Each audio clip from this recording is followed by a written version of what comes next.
자, 여러분 안녕하십니까? 오늘은 너무나 중요한 책인데요. 실질적으로 도움을 줄 수 있는 책을 같이 읽겠습니다. 움직여라, 당신의 뇌가 젊어진다 라는 책입니다.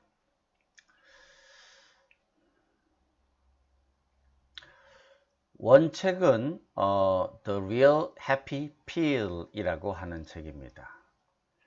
저자는 스웨덴 사람인데 앤더슨 한센이라고 스웨덴의 정신과 의사이자 과학 저술가입니다. 2016년에 이 책을 썼고 2017년에 테드 톡에서 강연을 했습니다. 저의 그 페이스북 댓글에 첨부를 해 두었습니다. 한번 시간을 내서 보시기를 바랍니다. 움직여라, 당신의 뇌가 젊어진다. 불안과 스트레스, 노화에서 벗어나는 가장 건강한 방법. 이 시대적 화두죠. 굉장히 중요합니다. 뉴로사이언스와 우리의 어떤 그 언어학적인 관점에서도 매우 시사하는 바가 많습니다. 그래서 교양으로 한번 꼭 읽어봐야 할 책입니다.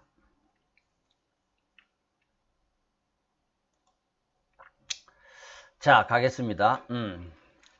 자, 5쪽에 칼 세이건을 인용하고 있어요. 몸을 별로 움직이지 않는 삶은 그 편안함에도 불구하고 우리를 불안정하고 초조한 상태로 만든다. 칼 세이건 이름만 봐도 옛날 코스모스니 뭐 이런 생각이 나지 않습니까? 뭐 대석학이었죠. 칼 세이건. 그때 이거 TV 시리즈 코스모스 뭐 지금도 유용한 정보를 갖고 있을 겁니다. 예. 자, 7쪽. 우리가 무언가를 생각할 때마다, 무언가를 할 때마다 뇌는 조금씩 변형된다. 우리 뇌는 이미 딱딱하게 굳은 도자기보다는 무른 점토에 더 가깝다. 그러면 이 무른 점토를 어떻게 빚어야 할까? 뇌를 위해서라면 몸을 움직이는 일만큼 중요한 것이 없다. 활발하게 신체 활동을 하면 그저 기분만 좋아지고 끝나지 않는다. 우리가 뉴럴 플라스티시티, 뇌 가소성 이런 것들을 얘기해 봐야 뭐합니까? 실질적으로 자기 뇌를 위해서 여러분들이 움직이는 게 중요하죠. 그래서 그것을 강조하기 위해서 제가 이 책을 다시 읽습니다.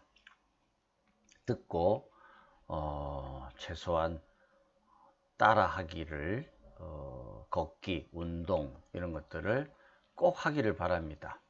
더 늦기 전에. 자, 15쪽. 운동이 더 효율적인 뇌를 만든다.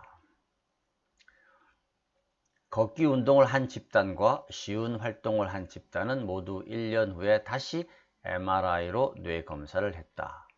뇌의 활동 과정을 추적하기 위해 참가자들에게 1년 전과 똑같은 심리 검사를 수행했고 그동안 MRI를 촬영했다. 걷기 운동을 한 참가자들은 1년 동안 몸이 더 좋아졌을 뿐만 아니라 뇌가 더 효율적으로 변했다. MRI 검사 결과 이들은 옆과 옆 사이의 연결이 더 강화되었고 특히 측두엽이 이마옆, 뒤통수 옆과 이르는 연결이 강해졌다.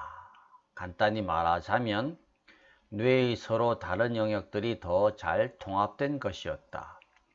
결국 뇌라는 기관 전체가 더욱 효율적으로 기능하게 되었다는 의미이다. 자, 이제 과학자니까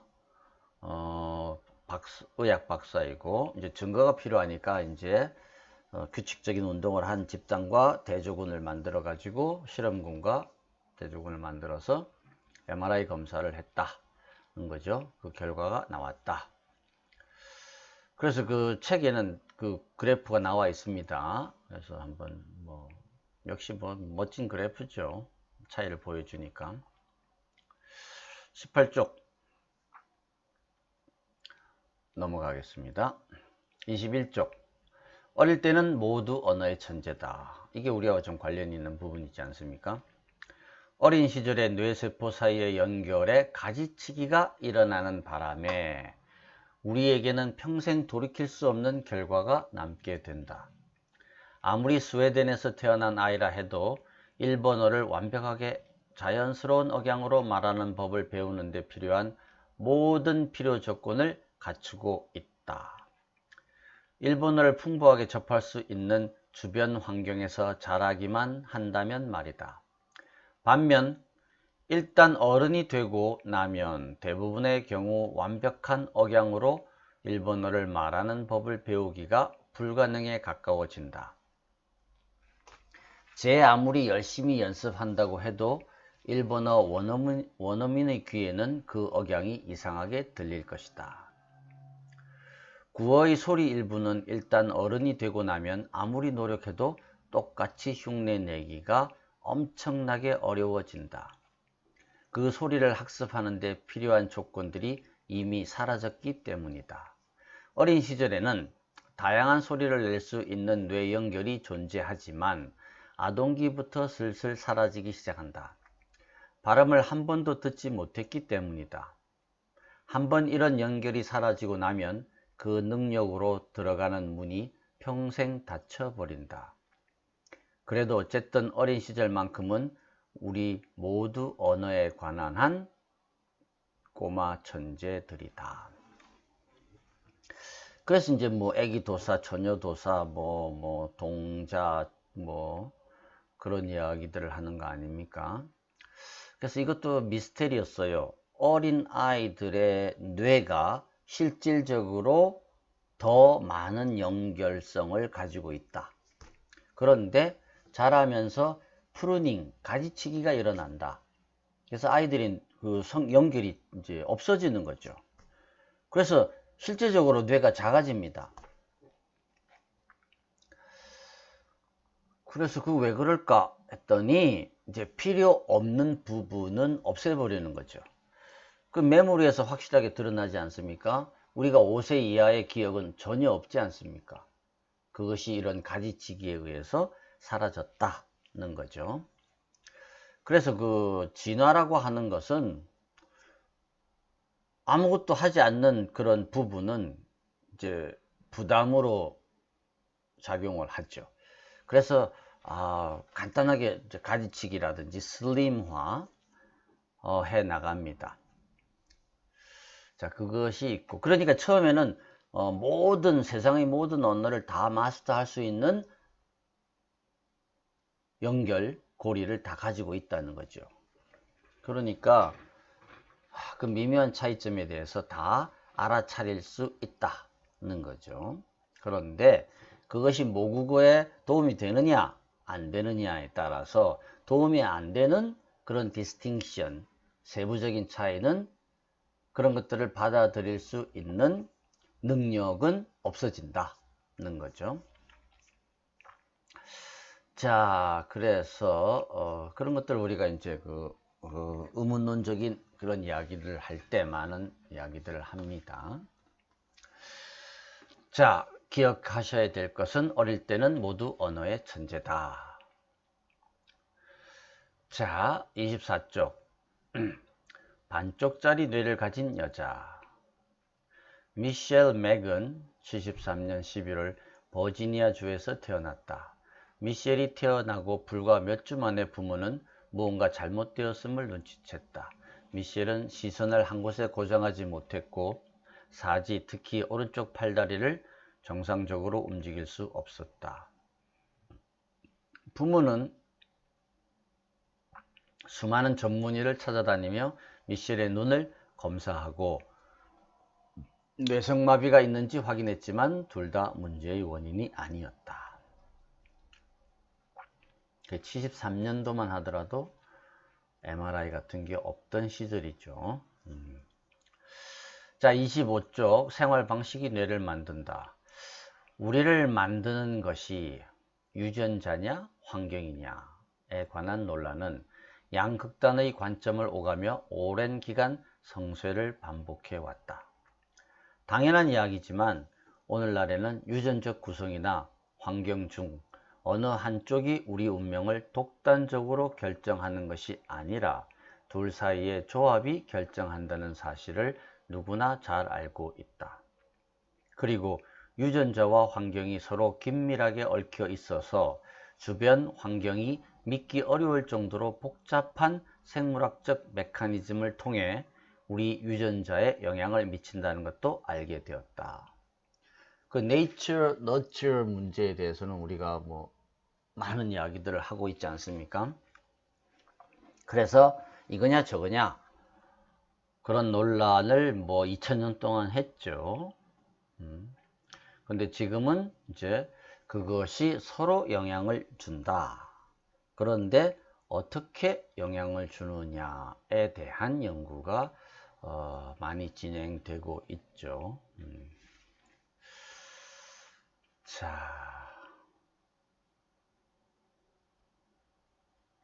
뇌가 어떻게 발달하고 우리가 어떻게 인간으로서의 모습을 갖추는지를 유전자가 독단적으로 결정할 수 없음을 분명하게 보여주는 수치들이 있다.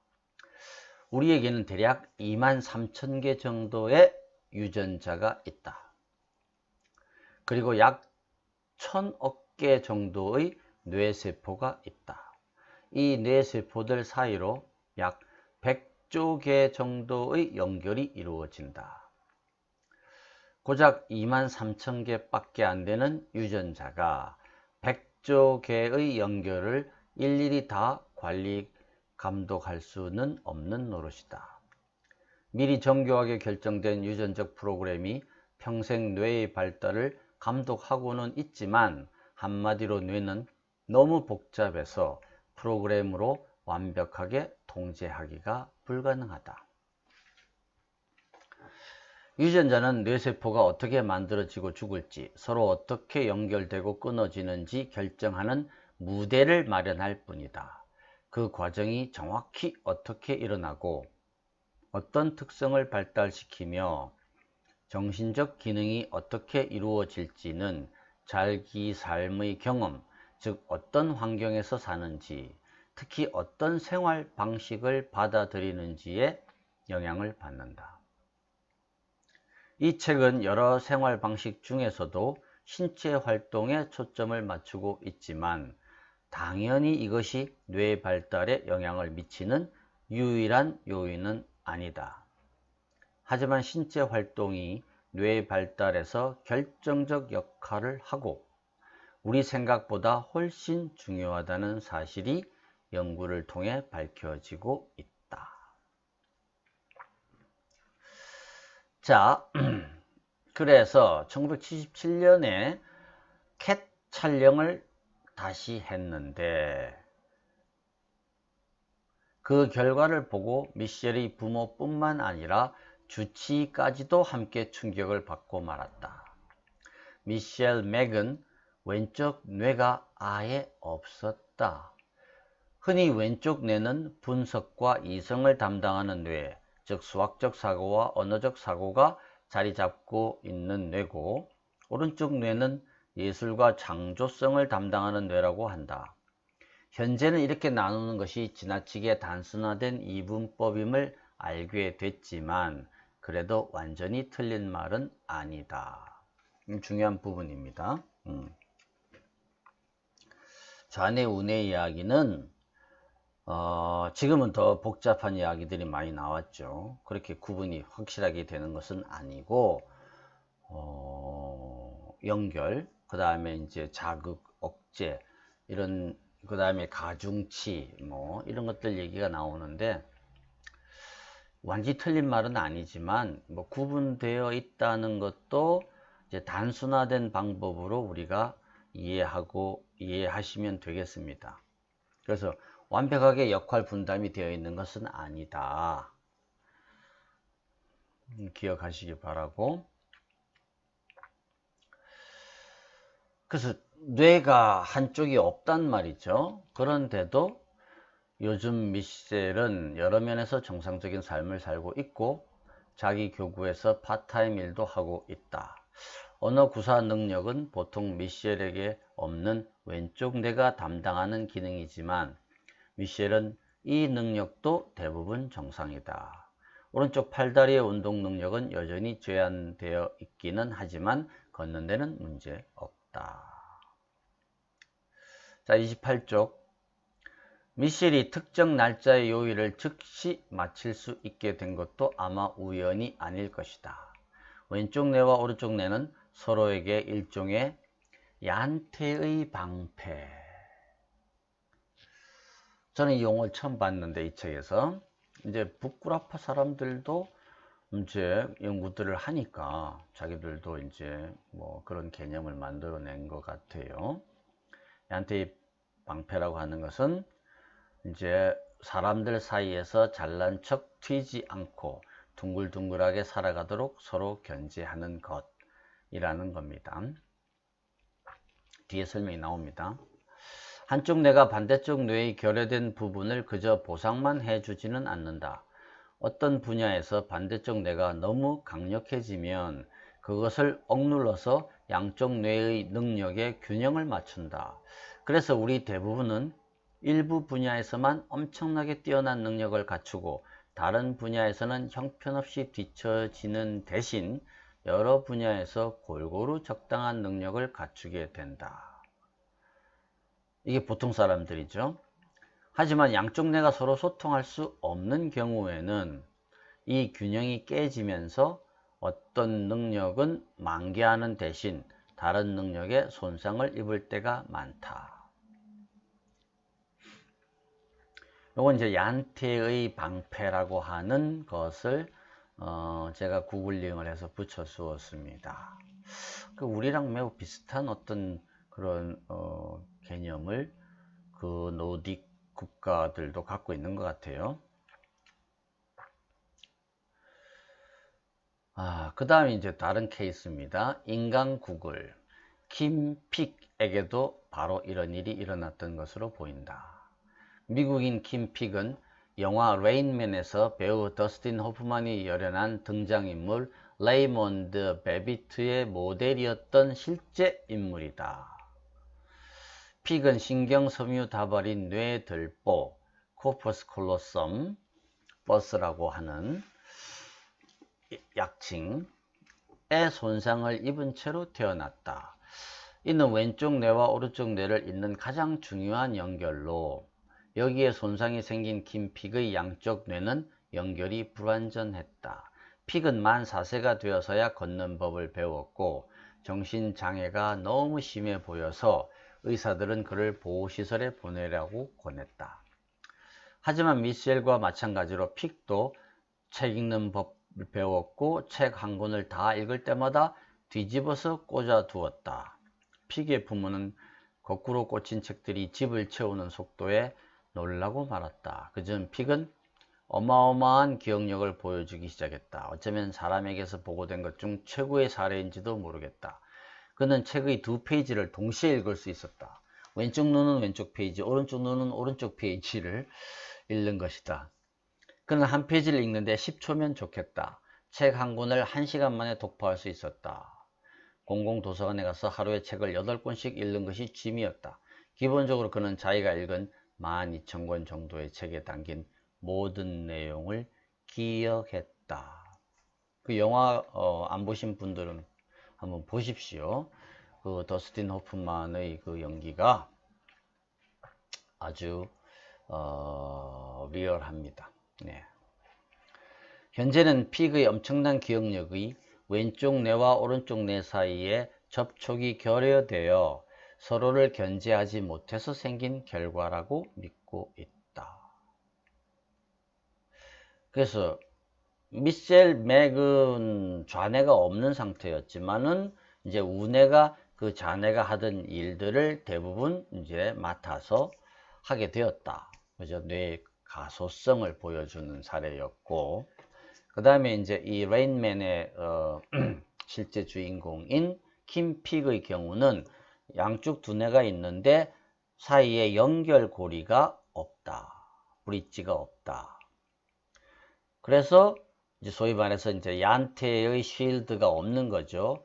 좌뇌를 우뇌가 감시하고 우뇌를 좌뇌가 감시해야 되는데 그렇지 못하게 되어서 극단적인 능력으로 치닫게 된 거죠. 그러니까 오른쪽 뇌는 이제 왼쪽 눈, 왼쪽 뇌는 오른쪽 눈 이렇게 이제 지배를 받으니까 따로따로 책을 읽고 따로따로 기억을 할 수 있었다. 엄청난 능력이죠. 예. 자, 뇌의 프로그램을 새로 고쳐 쓸 수 있다. 김픽과 미셸 맥은 어쩌면 뇌가 자신을 스스로 재조직하는 능력인 신경가소성을 보여주는 최고의 사례인지도 모른다. 맞는 얘기고요. 31쪽 도자기보다는 물은 점토와 비슷하다.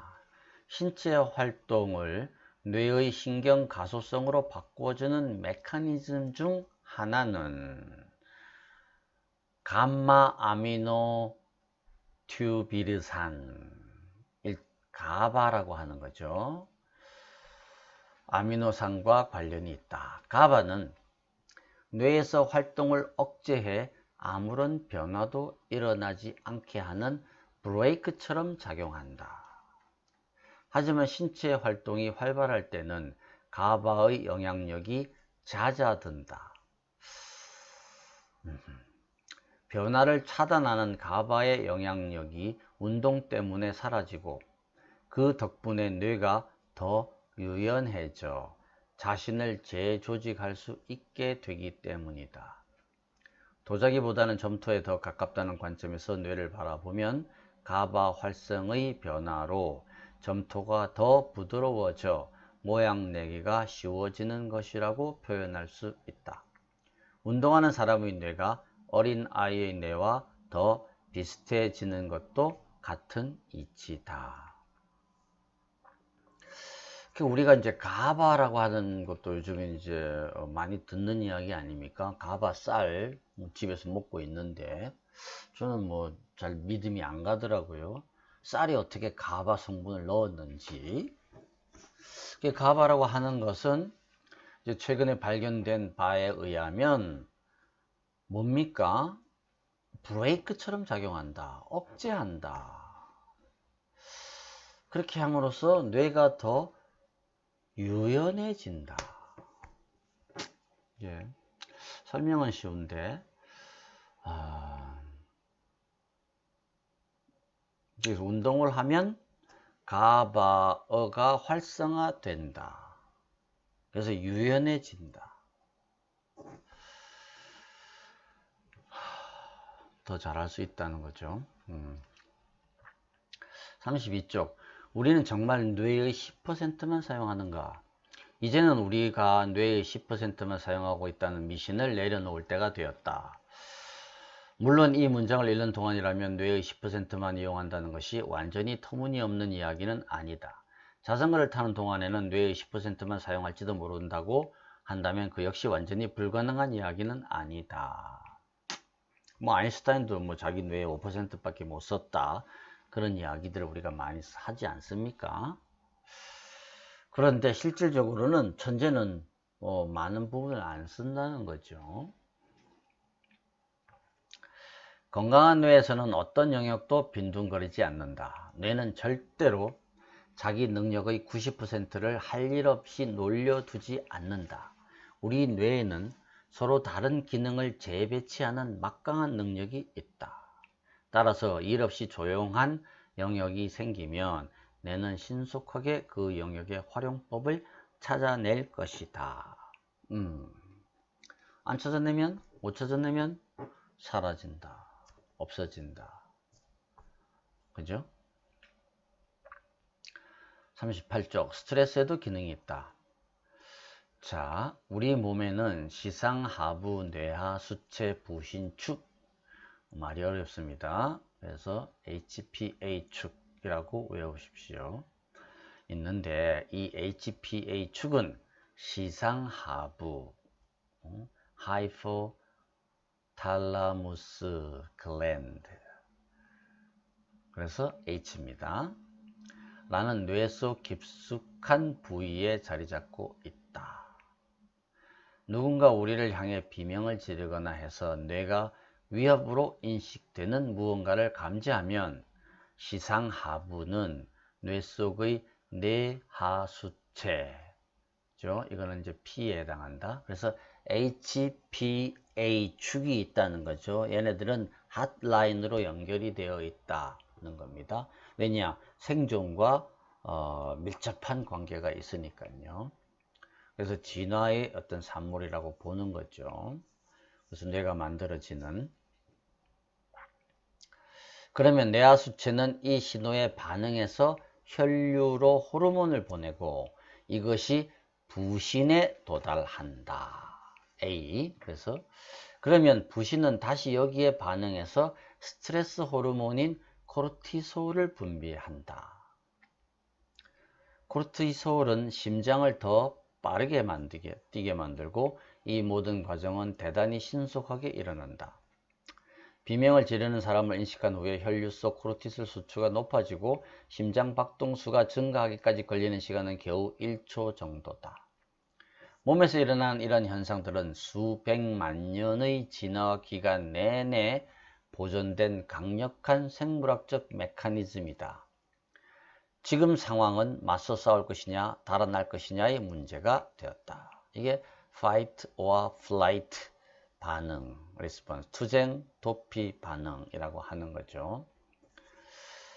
그래서 이제 이것을 이제 생화학적 알고리즘이라고 그 유발 하라리는 멋지게 표현을 했죠.